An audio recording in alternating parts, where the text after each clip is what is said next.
Good morning. I should thank you for being here. I'm pretty sure that your schedule is just as busy, perhaps more busy than mine, because you're taking time out of your lives to make the difference for so many people like Andre who truly need your help. Andre, I commend you for having the courage to come forward. I don't know how to impress upon you the importance of what you've done and what you're doing. It not only gives courage to other people like you who need to seek assistance, and it gives them encouragement to go on in the face of obstacles, but it gives us in Washington real stories about real people's lives to underscore and emphasize the importance of these services and the importance of the federal funding for this. So I thank you, Mrs. Barfield. I commend you. You're a saint. And you're very lucky to have found each other. You really warm my heart, and you humble me. I am indeed honored to be on the program with you. I have to tell you, I've been here just about 24 hours now, and I just want to tell you what a wonderful city you have. You are absolutely the most warm, receptive people I've met in all of my travels.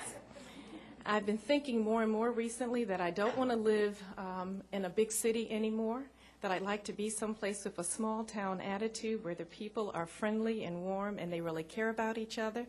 And I have to tell you, Grand Rapids is pretty high on my list right now.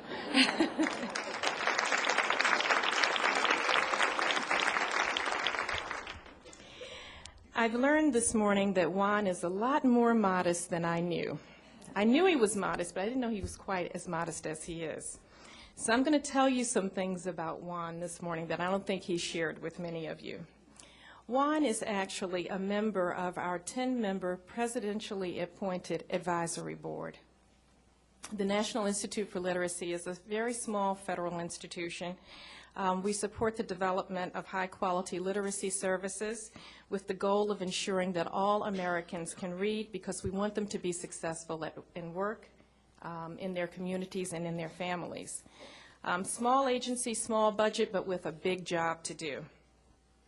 Juan has played an extremely active role on our board. In the past year, he chaired the national search for a new permanent director for the Institute. And this year, his fellow board members have chosen him as the vice chairperson for the Institute's advisory board. I can tell you that as wonderful as all of our board members are, I look to Juan and know that I can count on him for wise counsel and support. He has been a tremendous help, a tremendous source of wisdom for me and the Institute staff. And I tell you today that the Institute is a stronger and more effective organization because of his wisdom and his dedication to literacy. So you have a real treasure here in Juan, and I want you to know we at the federal level truly appreciate him.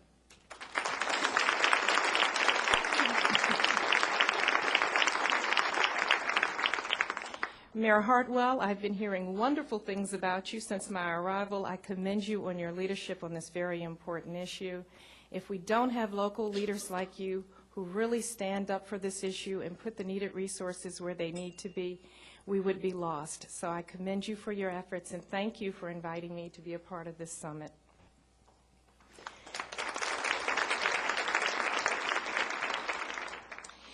And I also just want to acknowledge and thank the summit supporters. I won't rename them. Juan has already done that this morning, but you are to be commended for your support. Finally, I want to commend each of you in this audience this morning. In this room are nearly 300 people who are committed to the success of community literacy efforts. You represent a wide range of groups, from the Kent County Literacy Council to local schools, local businesses, government agencies, post-secondary institutions, neighborhood organizations, libraries, and healthcare providers. You're all playing an important, vital role in the effort to teach all Americans to read and ensure that all Americans have the basic skills they need to lead productive and high-quality lives.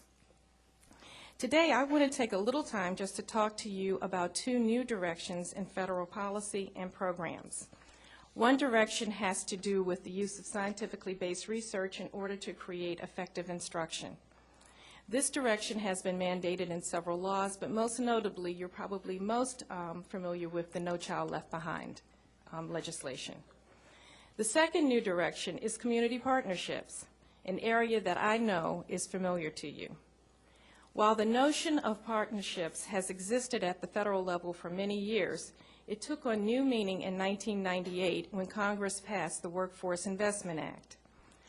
The Workforce Investment Act consolidated dozens of federal training and adult education programs, and it created one-stop training centers where local partners can come together to provide the many services that are needed to educate and train workers in the communities where those centers are located.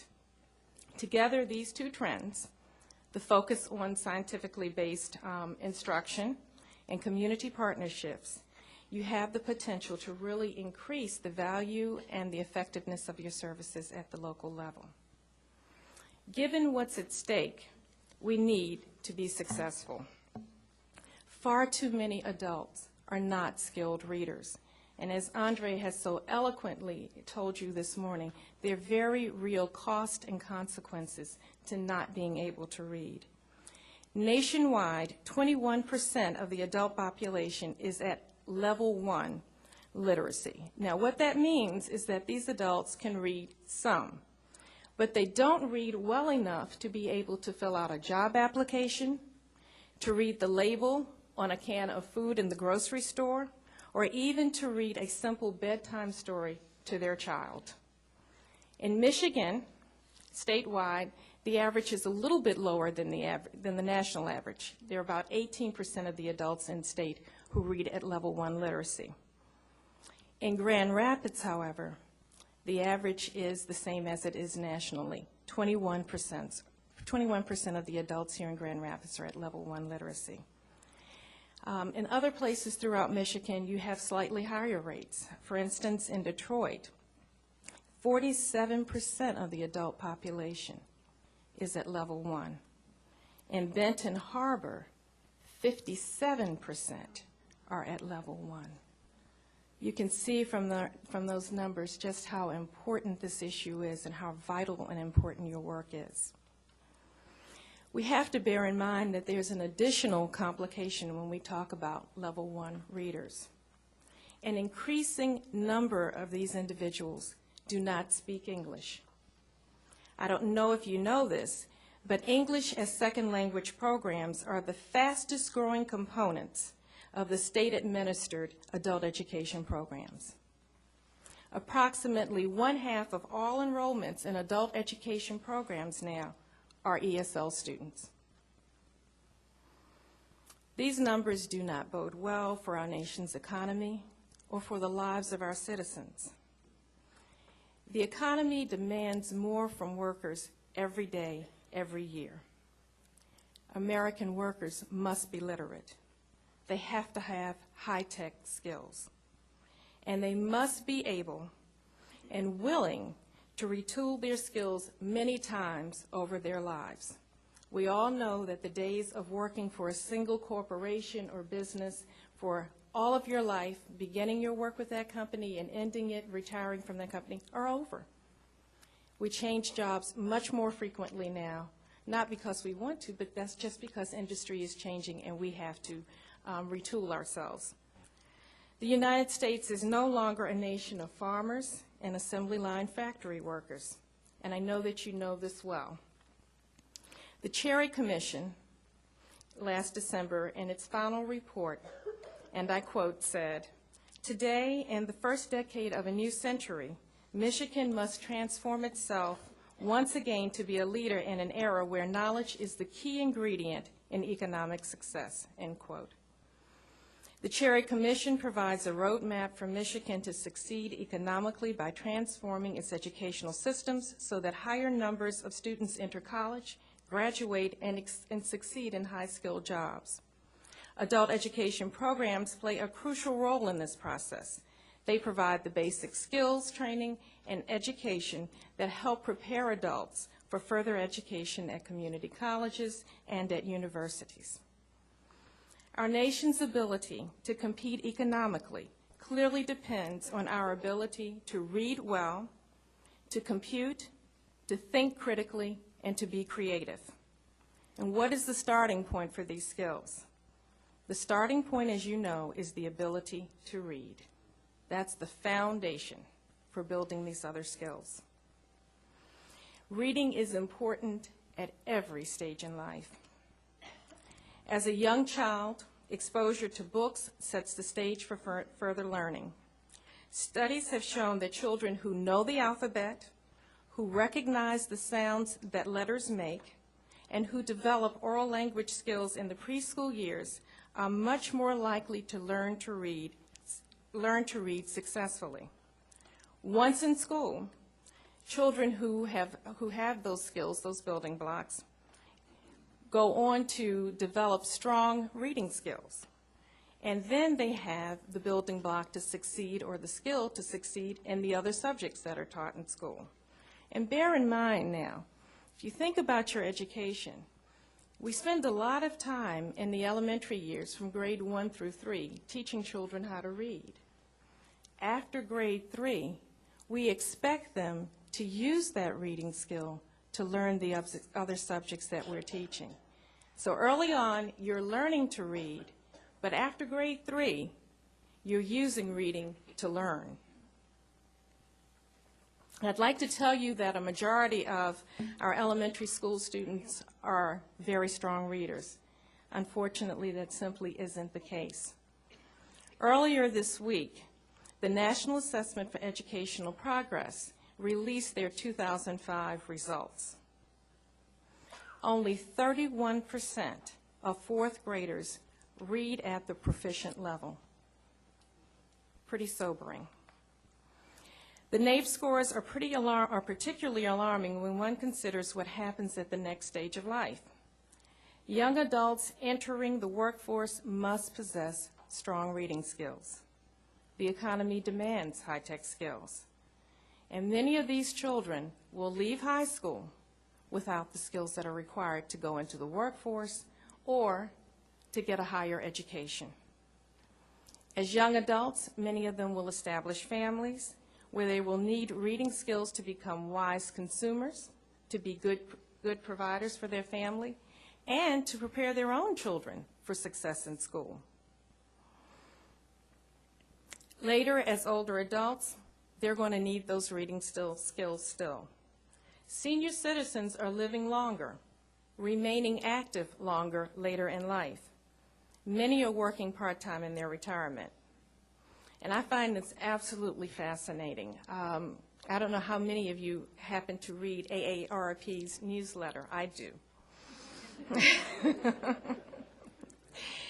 And just recently, that newsletter carried an article about the role of reading in the treatment of Alzheimer's patients. Now, this is a subject dear to my heart because my father had Alzheimer's, and we recently lost him to that disease. And one of the most painful consequences of Alzheimer's is that you really lose the capacity to communicate with your loved one. They can't talk to you.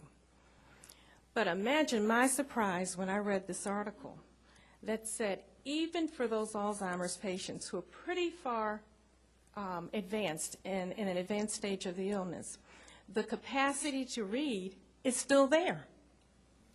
Imagine that. Researchers in Ohio have taken the methods that we use with young children, and they've created books for Alzheimer's patients, and those patients, many of them, can still read. They have reading groups in some nursing homes. Reading is one of the very last skills to fade. Now, if nothing else underscores the importance of reading, I think certainly that does. Think about the joy that can bring to someone as they're losing every other capacity in life. This continuum of literacy strengthens families and our communities. We've seen it in our own lives. For all of us here today, and I bet this is true, reading has played a central part and a lasting part in our lives. I had been prepared, Andre, to say that it's hard to imagine life as a non-reader, but this morning you changed that for me. Let me just share a little information with you again about myself. I grew up in West Baltimore in a community of working families and a few middle-class families. When I think back on it, I didn't realize how my parents struggled to provide the standard of living that they did. Neither of my parents was blessed to receive a college education. Both of them raised siblings. They had other family responsibilities. My dad was a mailman. My mother worked in a local department store. At the earliest age, I can't ever remember thinking that I wasn't going to finish school because they made it known that that was expected. And I was expected to read. They took me to the library. They made sure I had a library card. And we all know that that's a predictor of success in reading for many children. Is that child going to the library? Had the parents gotten that child a library card? My father also owned a small business. And I can tell you, we spent most of Fridays, all day Saturdays there. The high point of my day on Saturday afternoons was to visit the Goodwill industry store that was just across the street from my father's business. They had a rather large book section, and I spent many a Saturday afternoon searching through those books, finding books that I could read. I must have owned, do any of you remember the Cherry Ames book series? Okay, I thought I'd be the only one here who did. You make me feel very good. There were 27 novels in that series. They were published between 1940 and 1960. And for those of you who missed those books, they're coming back into print. But Cherry Ames was an important part of my life because she introduced me to new occupations. She introduced me to new parts of the world that were not happening in my immediate world. I must have read every one of those books. Cherry Ames, student nurse. Cherry Ames, senior nurse. Cherry Ames, Army nurse. Cherry Ames, chief nurse. Cherry Ames, dude ranch nurse. It's amazing where a book can take you. Those adventures entertained me. They helped me to think creatively about my own future and the doors that would be open for me to go through. They enlarged my world. And I'm willing to bet that each of you, if you think back to your childhood, can remember some book, some story that really made a difference for you, that played an important part in your development. That's why you're here today. That's why I do the work I do. We know the difference it can make. At the National Institute for Literacy, we see community partnerships, and we see that they develop in many ways. It's been exciting to hear about the development of the partnership here over the past year from Juan. I want you to know he talks about it. He's very proud of what's happening here in Grand Rapids. As you think about ways to grow your partnership, I want to encourage you to look at what others are doing. One wonderful resource on the internet is the Community Partnerships for Adult Learning webpage. Now, this is a webpage that is sponsored by the U.S. Department of Education's Office of Vocational and Adult Education. You can find it at www.c-pal.net. Let me tell you a little bit about some of the partnerships that are highlighted on that webpage. In North Carolina, the Greensboro Public Library and its partners have formed a group called Community of Readers. That literacy coalition provides literacy services, career counseling, and computer instruction to adult learners. The Skill Point Alliance in Austin, Texas, is a nonprofit organization that has brought together industry, education, and community organizations. The Alliance provides education, workplace literacy and preparation, computer instruction, and customized industry training to the emerging, the transitional, and the incumbent workforce in Texas, in Central Texas. In Barberton, Ohio, the Decker Family Development Center provides adult education and support services to a high-poverty community. The partners in that coalition are a university, a hospital, and a school district. Here in Michigan, there are at least 30 local literacy councils at work. Many have formed community-wide partnerships to deliver programs. Now, you might wonder what makes these partnerships a success. And based on what I heard from Juan, I think you're already doing many of the things that will make a community-wide partnership a success.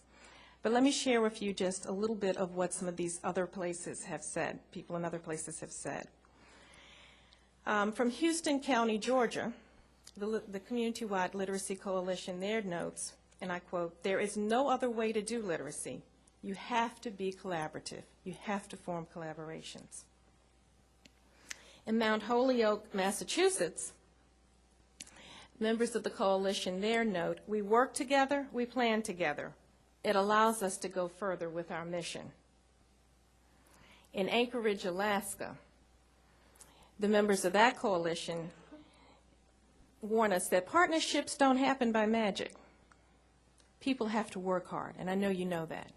Partnering is really hard work. And from Portland, Oregon, we hear, "There's no limit to what you can get done if you don't care who gets the credit." To this list, I would add one additional ingredient, a focus on what works.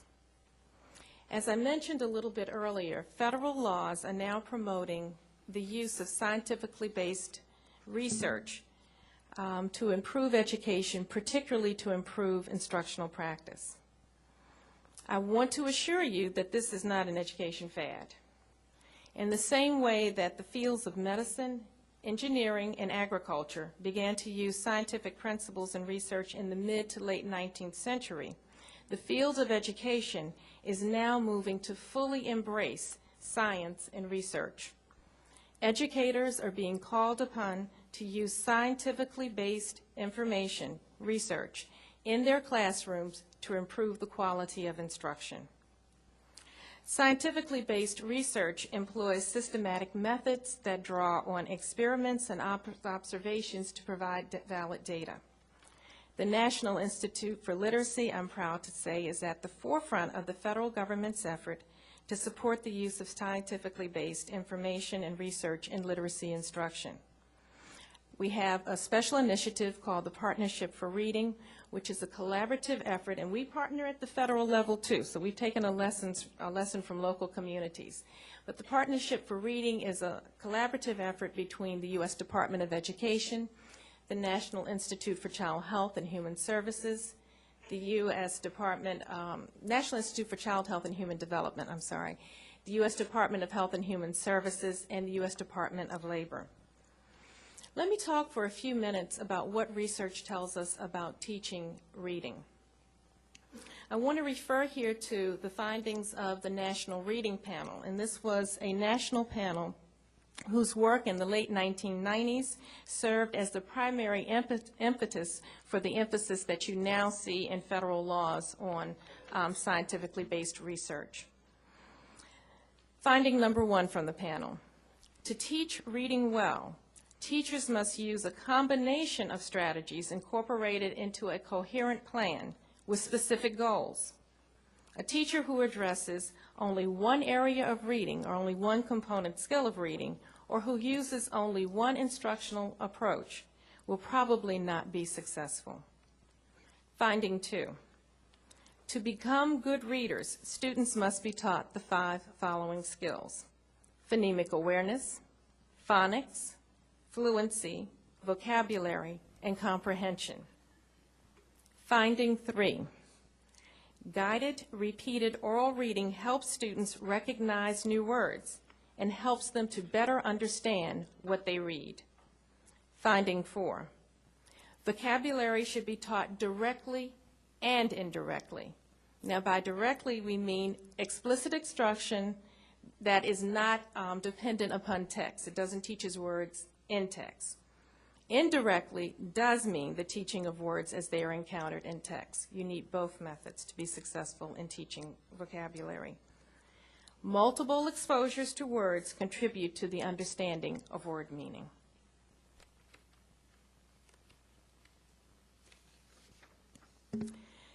These basic findings apply to reading instruction for both children and adults. These are the findings that should guide our work as teachers, researchers, and as parents when we're thinking about helping others acquire skills, the skills that they need to read. The richest and most robust research base that we now have on the teaching of reading really applies to children. But I want you to know that adult literacy is a very important issue for us at the federal level. The National Institute of Child Health and Human Development, the National Institute for Literacy, and the U.S. Department of Education have partnered, and we're now sponsoring an aggressive 5-year research initiative on adult literacy. We're currently funding 6 projects, and those 6 projects, 6 research studies, promise to extend our knowledge of how adults learn to read and how we can improve our instruction. Let me tell you a little bit just about a few of those studies. One study is focusing in particular on the reading instruction for adults with low levels of literacy skills. In particular, it's looking at how explicit must instruction be to help these adults raise their reading level. Another of these studies is looking at the impact of health literacy and adult literacy programs and integrated family approach programs like Even Start. Still another of these studies is looking at the issue of literacy and the development of reading skills in young adults and adolescents. And then another study is looking specifically at the teaching of decoding skills and the role that that plays in instructing adults to read. I wish I could tell you that we had the findings from these studies or that they were going to be available to us in another week or two. They're not. We have at least 2 years left in this research program. But until that time, I encourage you to use scientific thinking in your practice. In fact, I'm guessing that you probably already do and may not even realize it. When you assess and evaluate your students' performance, when you customize instruction based on what you know from those assessments, then when you reflect on what your results have been and how you can improve them with the next group of students, you're using elements of a scientific process. Teachers and tutors use experimental logic when you plan for instruction. For instance, you evaluate the student's previous knowledge before you start teaching. You then build hypotheses about the best methods for teaching that particular student. You develop teaching plans based on those hypotheses. You use the plan, you observe the results, and then you take what you learn and you apply it the next time with a new group of students. Without even knowing it, perhaps, you are already a long way down the road of using the concepts of rigorous research in your instruction. Another way that you can strengthen your instruction is by evaluating the claims of the materials in the programs that you're using. A few years ago, I'm not sure that in the ads for most reading programs you saw the claim that this was a scientifically based program, but you'll see it in every bit of advertisement now for every reading program. It's very important that you learn how to evaluate those claims, understand what they mean, so that when you're making decisions about what materials to use, you really know what they can and cannot do for your students. Now, we're not expecting everyone here to become a researcher. That's not what you signed on for. But what I want to encourage you to do is to use the resources of the U.S. Department of Education and of the National Institute for Literacy. Let us be your research partner. One of the easiest ways to get information that can help you be a better consumer of reading programs and to really understand the research base for effective instruction is to visit our website. We're on the internet at www.nifl.gov. And when you get to our home page, click on the icon for the Partnership for Reading. Once you do that, that's going to take you to a page with lots of resources about teaching adults to read and teaching children to read. Probably one of the resources that will be most helpful to you is a report entitled Research-Based Principles for Adult Basic Education Reading Instruction. This document summarizes the emerging principles in adult reading research. And these principles can help you improve your instruction.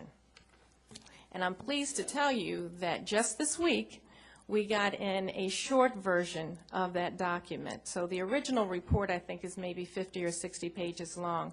We now have a practitioner-friendly, much shorter document, and all of our materials can be ordered free from the webpage or from our 800 toll-free number. When you review that document, you'll find that according to the research, each major component of reading, phonemic awareness, phonics, fluency, vocabulary, and comprehension, develops through specific practices.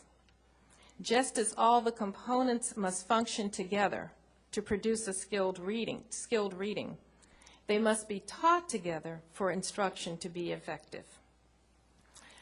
One way that you can address instruction in the various components is by creating learner profiles.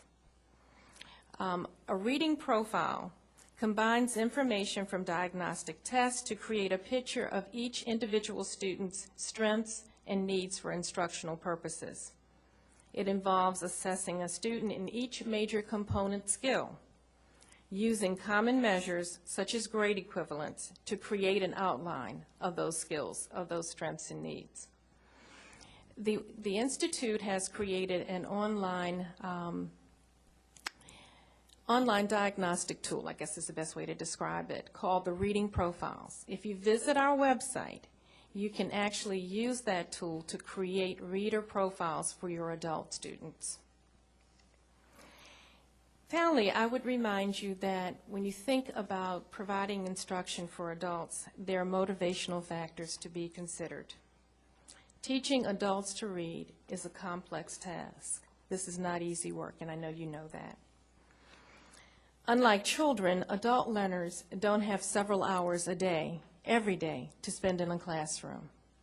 They have other demands on their time, family, work, other responsibilities, and often they have just a few hours in each week to devote to improving their skills. So you have limited time with them. Emotional factors such as motivation, engagement, and fear of failure can often play a very powerful role for the adult learner, and I think Andre has talked about that this morning. He said it better than I could. Many times, adults who come to you for services and help have invested a lot of energy in hiding the fact that they can't read from their family, from their employers, from other community members. These complexities provide very good reason for why when we get adult learners in who actually come to us for the services, we want to provide the most effective instruction possible. I do want to say that oftentimes in education, particularly from the federal level, unfortunately, we see laws come and go, and you know, something that's being emphasized this year isn't emphasized in a coming year. What I can tell you is that the emphasis on scientifically based instruction is not going to go away. There is very strong bipartisan support for that method in Washington, and I think that over the coming years you're going to see additional resources coming from Washington to help with the promotion and use of scientifically based principles.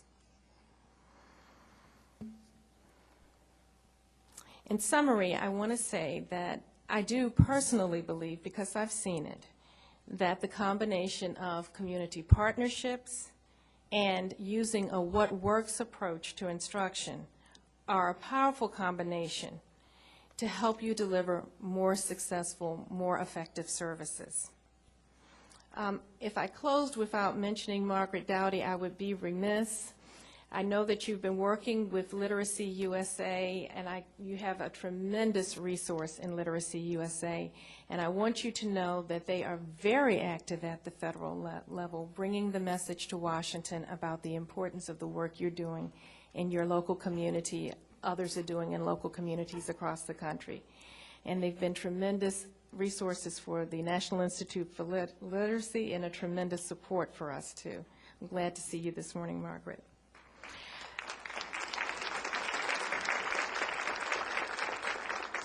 One last thing.